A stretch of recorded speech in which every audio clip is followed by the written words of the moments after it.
Welcome to A Warm Embrace, where we believe in the transformative power of touching lives and embracing communities through the power of captivating stories. Sit back, relax, and immerse yourself in the warmth of the Warm Embrace podcast. Hi, Guillermo. How are you? Hi, John. Good morning. I'm doing well. How are you? I'm good. And nice to see you again in our new episode of A Warm Embrace. Likewise. Thank you very much. Today, for this episode, we'll talk about the importance of meaningful connection, creating a supportive network. I think the topic is timely because we are living in a world of digital right now. Very true. But I love the topic, and I love the topic of connection. Without further ado, I'll start now. Why is it essential to cultivate meaningful connections and build a supportive network in both personal and professional aspects of life? Ooh. I've always felt that friendships and relationships make us better. And the reason that I always think that is because I always think to childhood. I always love seeing how children are so easily able to make friends wherever they go. And it's I was once witness to an interaction where these two little boys had just met each other, and after about 5 minutes of chatting, I believe it was about Pokemon, if I'm not mistaken, one actually said to the other, "Do you want to be my friend?" And the other little boy said, "Yes, yes." And the excitement on their face was contagious. And so I like to think about that whenever I'm in interactions, my own interactions as an adult. But further answer your question about the importance of those relationships, they make going through situations all the much easier. I think I mentioned in my last episode when we were talking about some of the lessons that I had learned. It came about because my wife and I were in a trip to Africa last year, and on this trip we were grouped together with about, I think it was 8 other couples, and we all bonded in a way that we became a family. And it was a beautiful thing that to this day we still are in touch. So much so that we have at least one monthly call where we all come together virtually, because we're not all in the same city, but we come together virtually and we bounce ideas off of each other. It's almost like we're each other's board of directors. We're the living advisors for each other. And so we're able to come up sometimes, and we always begin each call with, what are our wins? What are the wins that we can all celebrate the others on? I love that part, because at the end of the day, what better way to start any call than to start on high? And every one of us comes up with something. It could be something personal, it could be something professional, it could be something emotional, or in terms of the relationship. But we all celebrate each other with those wins. And then it goes into the point where if there's any one of us, or if there's a couple that is going through something, that they may need something. And interestingly enough, a lot of the couples work together. And so if something is going on in their business, we actually open it up to be able to go ahead and really be able to speak about what we're going through. And it just makes that journey so much easier to feel that you have not only one person by your side, you have multiple people by your side, people that you can go ahead and reach out to on any given moment. It's like, think about how when we were kids, where you had that one best friend, and as that one best friend, they were your confidant. They were that person that you would reach out to day or night with whatever issue or exciting thing was going on in your life. And as adults, we take that for granted, and as married people, we further take it for granted, because your spouse becomes your best friend. And I'm lucky, I am blessed to be able to say that my spouse is my ultimate best friend. But the idea to be able to have a larger group where we can go ahead and discuss, and sometimes you want to go ahead and just say, I need your help in something, or can I talk to you about something? Just being able to have that environment where you can go ahead and open up, and you can have that support, that really is truly important. And it goes back to also the reason that I wanted to create A Warm Embrace, Remember, I think you and I, John, spoke about it, and for our viewers who still don't know it, but the truth of the matter is that the reason that the warm embrace was created, or the reason that this ecosystem was created, came from a movie that I saw a while ago. And that movie, when I was younger, for those of you who may not know it, was the whole concept of Shall We Dance, was called Shall We Dance. And in that movie, there's this scene where one character asks another, why do you think people get married? And of course, the one being asked the question, he said, oh, for love. You know, the standard answers. It was the evolution of the relationship. And she goes, no, because we all need a witness to each other's lives. And that was something that has always struck a chord. That was something that just hit close to home. And it really created the basis for a warm embrace. It created a basis where I wanted all people to feel seen, heard, and loved. And the more of a social group, we as a human race are social beings, and we need that. And no matter how many of us say that we're solitary individuals, I can handle it on my own. I don't need it. I don't need anybody else. The truth of the matter is that we do need people. And the more you're able to connect with somebody, the easier it is for us to be able to go through life, and the more enjoyable it is, rather. And we should enjoy life. So I think that really is why I'm so passionate about the whole concept of a social network, of a social group. Is the whole notion of being able to have those witnesses to our lives and have that support system that we so desperately need. Thank you for sharing that, Guillermo. I remember one series in HBO, and it is Game of Thrones. I think House Spark said they have this saying that a lone wolf dies and the pack survives. It means we need a social group. We need someone to rely on for us to survive in this not cruel but challenging world, right? Yes, agreed. Meaningful connections often lead to sense of belonging. How can we create an inclusive and welcoming environment that fosters such connections? By opening up. I think that's the simple answer. We have to be able to open up. And if we're unable to open up, we also need to be able to listen. Be able to listen to people's stories. Because you'd be surprised at how many people just want to talk. Some people just need to be able to let it all out. But what they want is they want to be able to connect with a person one-on-one. They want to be able to connect with the person on a soul level. And the more open that you are, the more genuine you are. The more genuine you come off, the more genuine you appear to be. That is the key. That's what creates relationships. We have to be honest. It's like the relationships are not created on the superficial. They're created with what is deep down inside of us. They're created. What are our fears? What are our challenges? What are our joys? What inspires us? If we're open about that, then that's how you can go ahead and meet people, like-minded people who want to go ahead and connect with you. And if you do that, you'll be surprised at how easy it becomes.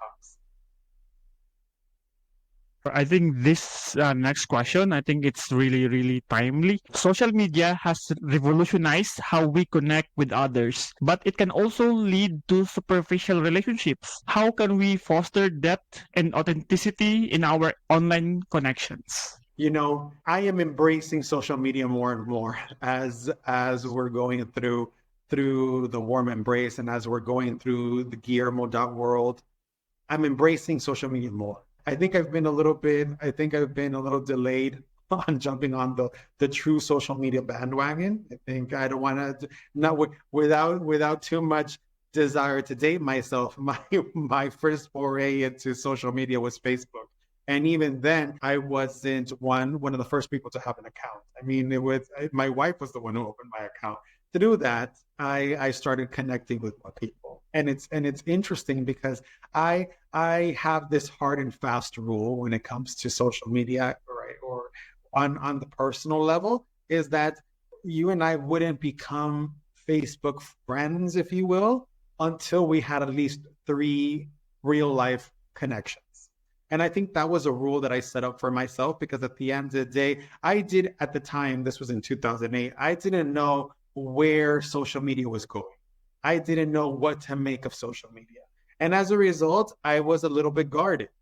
And so with that, I remember this story with this friend of mine, who's a really good friend of mine, but he and I met at a party, and we were all getting along, we were all having a great time. We were laughing, telling jokes and everything. And all of a sudden my phone buzzes, and I get this notification that this now buddy of mine had just added me as a friend on Facebook.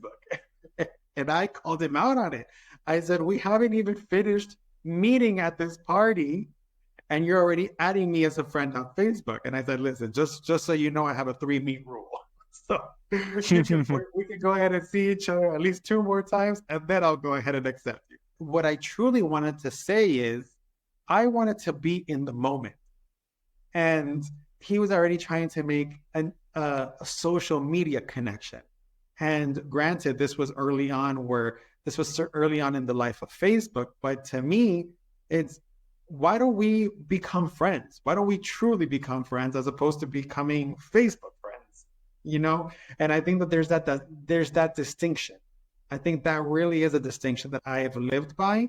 And it's worked for me. It really has worked for me, because I feel that the people that I interact with on social media are people that I know. Of course, it's different now with Guillermo.world, and it's different now with a Warm Embrace, where I'm interacting with more and more people who I haven't had the pleasure of meeting in person.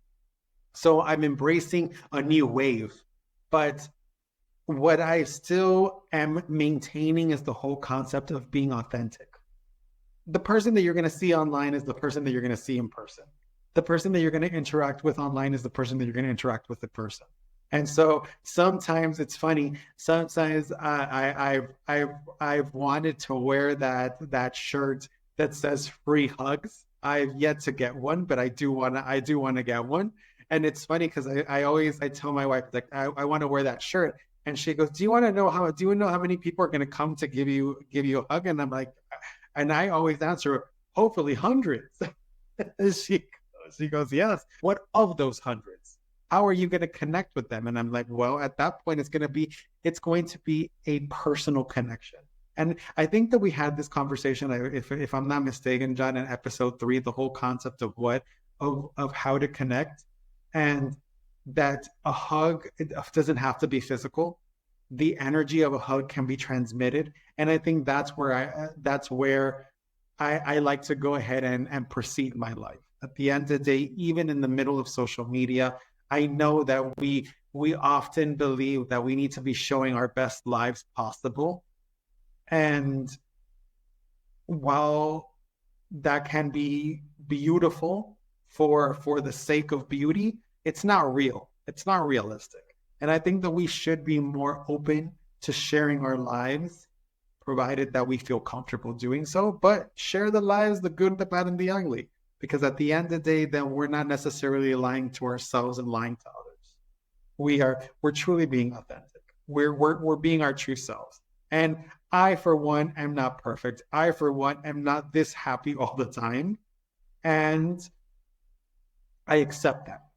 It's kind of daunting to be able to be saying it on camera, and to also be saying it on this podcast. But the truth is, but I'm real. I'm telling you my truth. I'm telling you the truth. I can't say that I am laughing 24 hours a day, 7 days a week. I'm not. There are moments that I do have my issues at work. There are moments that I do have my issues with other people, but I always try to be as genuine as possible with myself and with those people. Because if something does bother me, I say it. And if something bothers them that I may have caused, then I make an effort to apologize. And I think that's how these connections foster. That's how these connections grow. That's how these connections become friendships. And I think that if we take that from the real world into social media, into the social world, then it would be all the better. We would all be all the better because of it. Do not worry, Guillermo. there's no perfect person. All of us has demon to fight every day. Yes, agreed. In times of personal hardship, a strong support system can make a significant difference. How did you nurture and maintain these connections to ensure they remain steadfast during challenging times? By being present. That's the one, that's the simple answer, but it's true. You have to be present.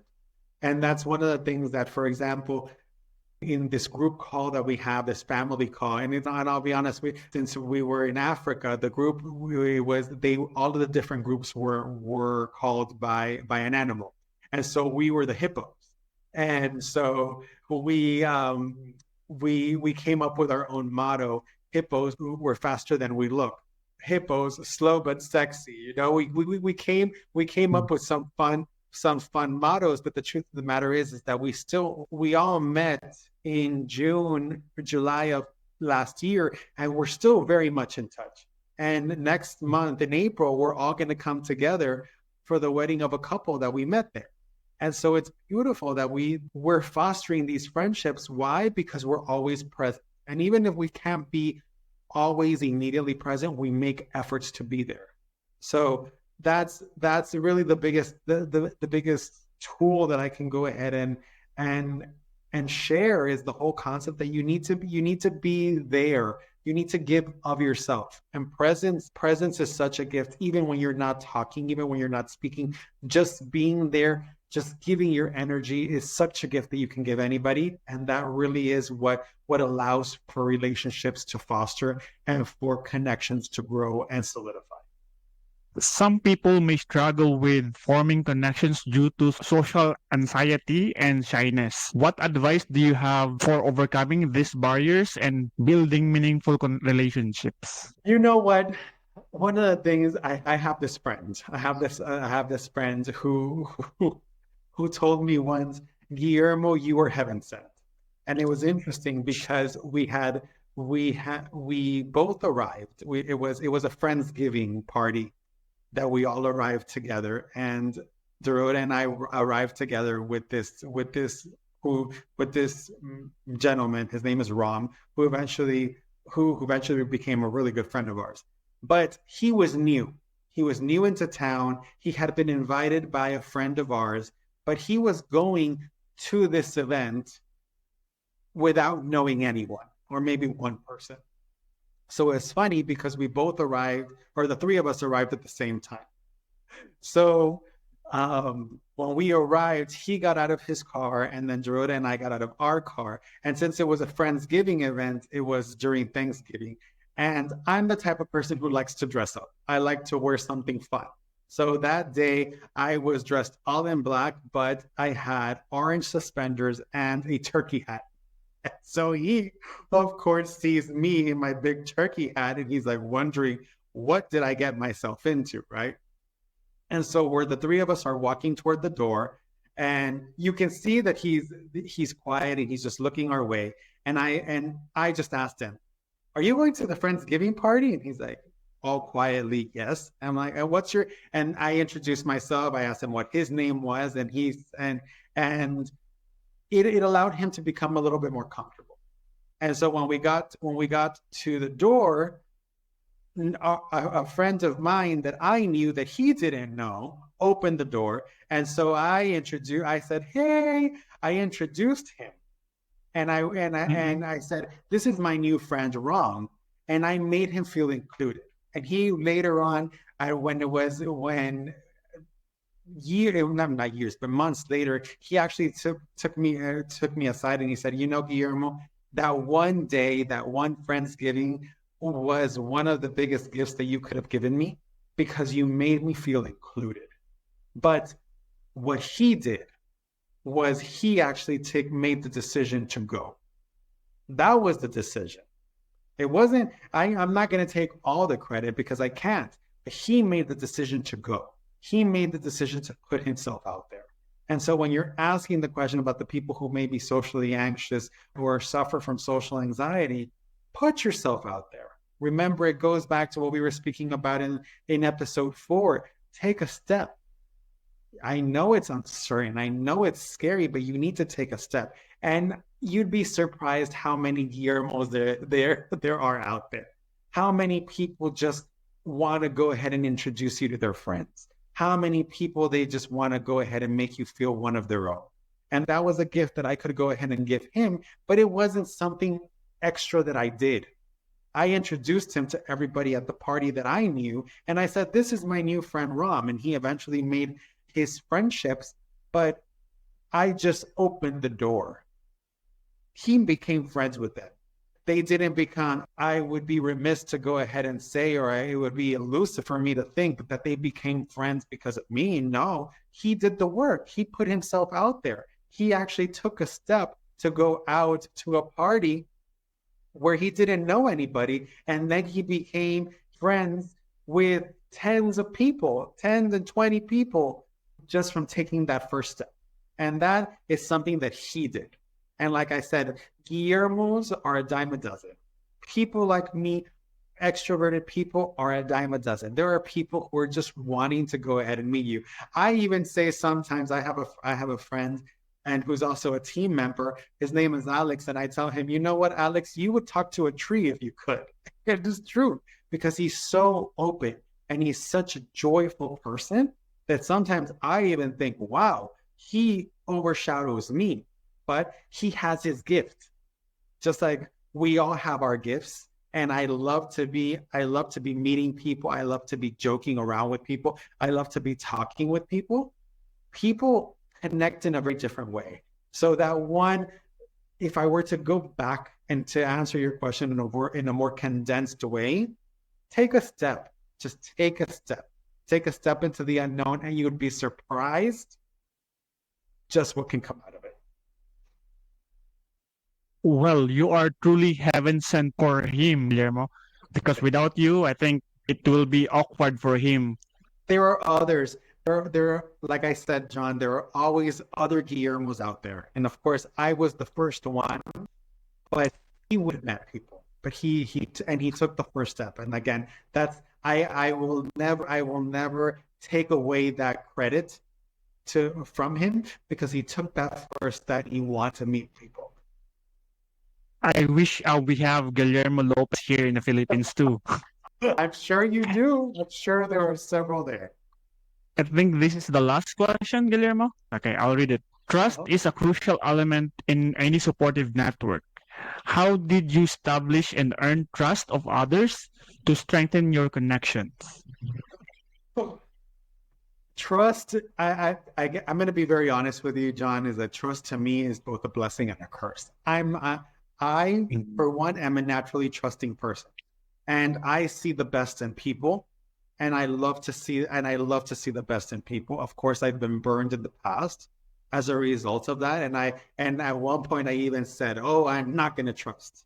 But what life is that?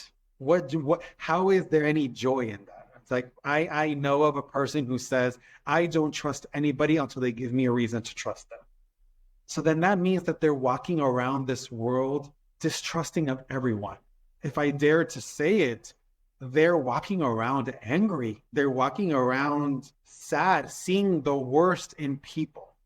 And you can go ahead and walk around and see the best in people.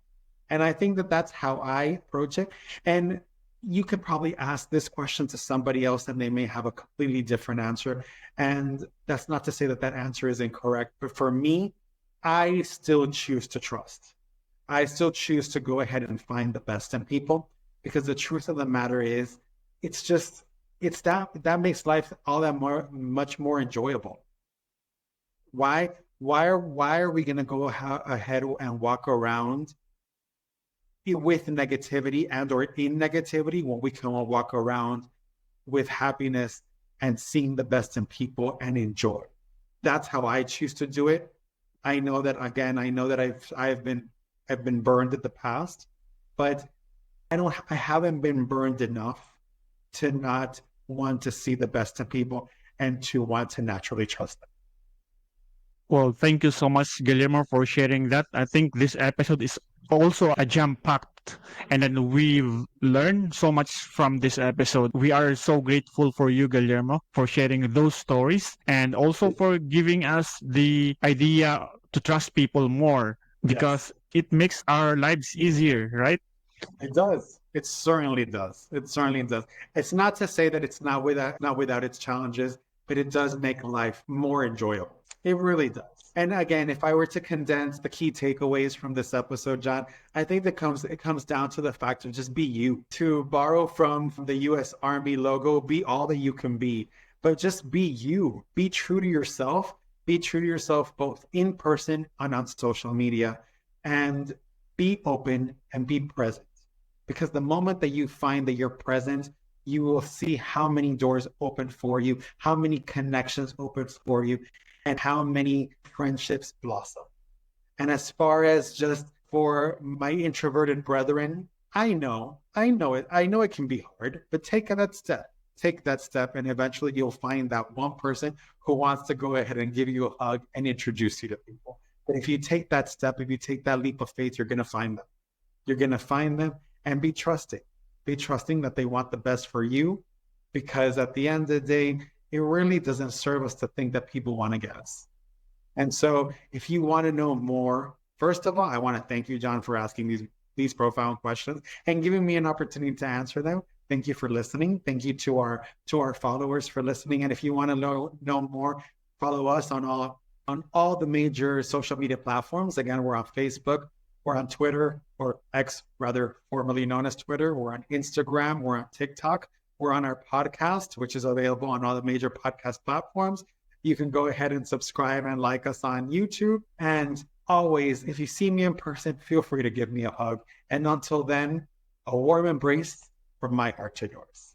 Thank you for watching. If you enjoyed this video, please consider supporting us by liking and subscribing to our channel. Your small gesture means the world to us and helps us continue creating more content like this. See you in the next video.